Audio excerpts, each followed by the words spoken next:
Success shouldn't be measured by money.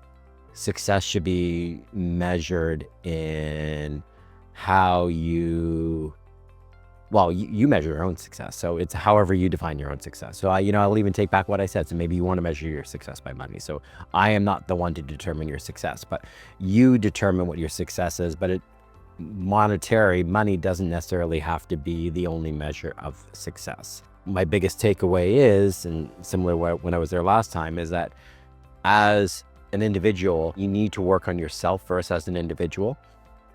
Then you need to work with your spouse, partner.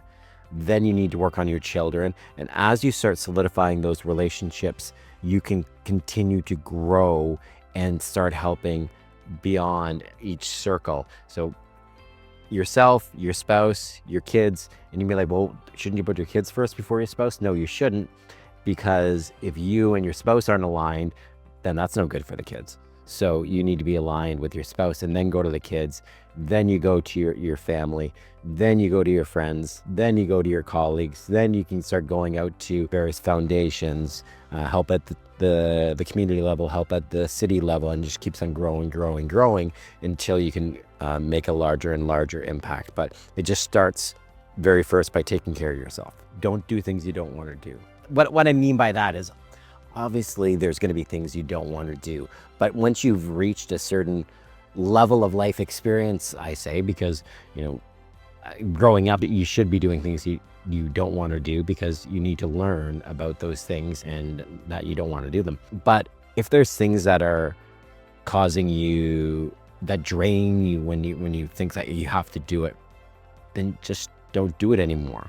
But what I mean by don't do it, find someone else to do it for you, or build systems and processes around getting yourself away from that task.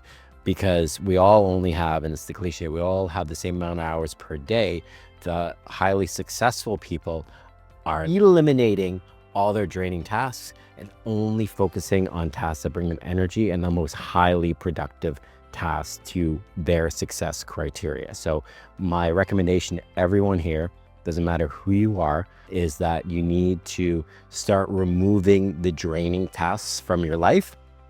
Again, you don't just stop doing them. You can't just stop doing certain things, but you can find other individuals that want to do those tasks, or you can build your life around maybe not having to do those tasks anymore.